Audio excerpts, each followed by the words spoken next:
I'm Grandma Banana, and I'm going to read to you one of my favorite stories.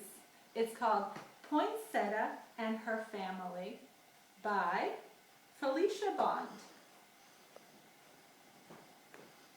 This is a story about a little pig named Poinsettia and her family and their nice old house. Poinsettia had 6 brothers and sisters, a mother and a father. They lived in a fine old house surrounded by hydrangea and lilac hedges, which Poinsettia's mother would occasionally cut for a nice effect in the dining room. There was Pachysandra in which to play hide and seek in early evenings of summer, and a rock out front to sit on. Inside, there was a red leather window seat for reading in the late afternoon sun, and a bathroom with balloon pink wallpaper.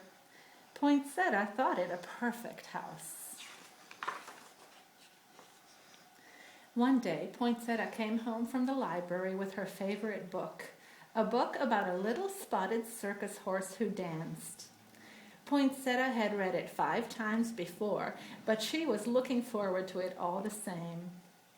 She trotted past her mother in the garden and her father in the kitchen and headed straight for the red leather window seat. If the sun was coming up in the window just right, it would spread like warm butter across the pages of her book. Poinsettia walked a little faster, patting her pocket to make sure it held the cherry tart she had bought for just this occasion.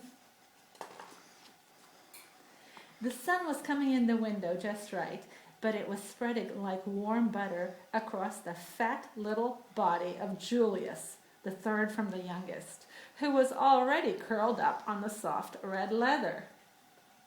"I will go to the rock in the front yard," Poinsettia grunted, "where I can read my book in peace." But the rock could hardly be seen for all the piglets lying about. "Like a bunch of seals," snorted Poinsettia.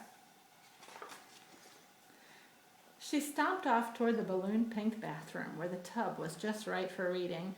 But there, up to her chins in water, was Chickpea, who said she hadn't washed her feet yet. "This house would be perfect except for one thing," Poinsettia fumed. "There are too many of us in it. It is not possible to go anywhere without running into a brother or a sister, a mother or a father."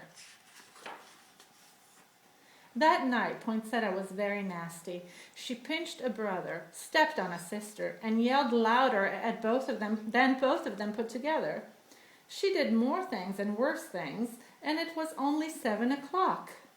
Poinsettia was sent to her bed early that night for general misbehavior. The next day, Poinsettia's father announced to the whole family that they were moving. "We will look for a new house," he said. "This one is too small for us." "Oh, no, it's not," Poinsettia thought. "It's the family that's too big." But she kept her thoughts to herself and vowed not to go with them. When the family left, Poinsettia lay low in the Pachysandra. Nobody noticed. The car seemed full. She lay there a long time, just in case they came back. They didn't. "Good," Poinsettia said, and clutching her book close to her, ran straight for the red leather window seat.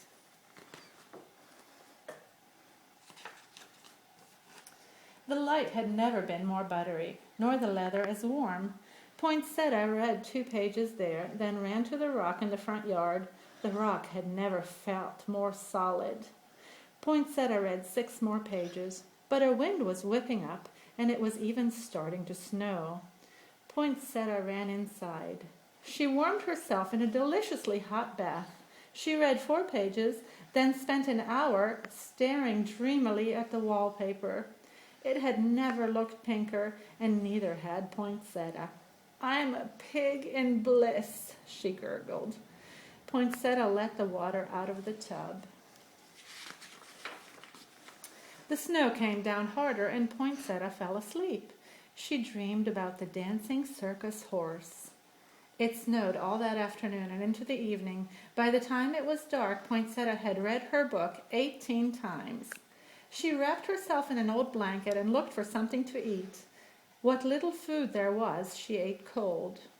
The house is not as it used to be, she said aloud quietly.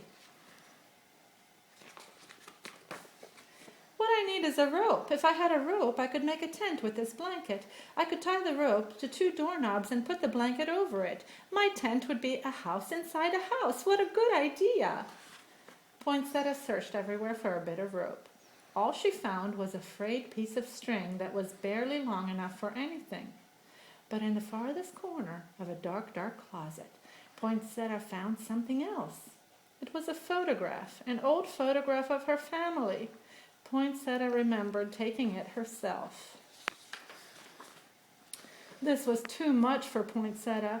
With the point of her hoof, she very carefully made a little hole in the top of the photograph.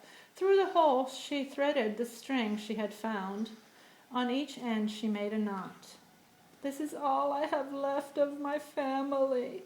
Poinsettia cried and cried and cried. Poinsettia, a small voice called. Poinsettia. Poinsettia nearly fainted dead away.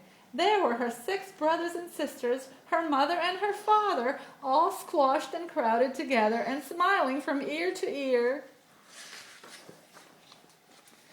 We would have been back sooner, Poinsettia's father said, but the car got stuck in the snow. It's a good thing there are so many of us. We all got out and pushed.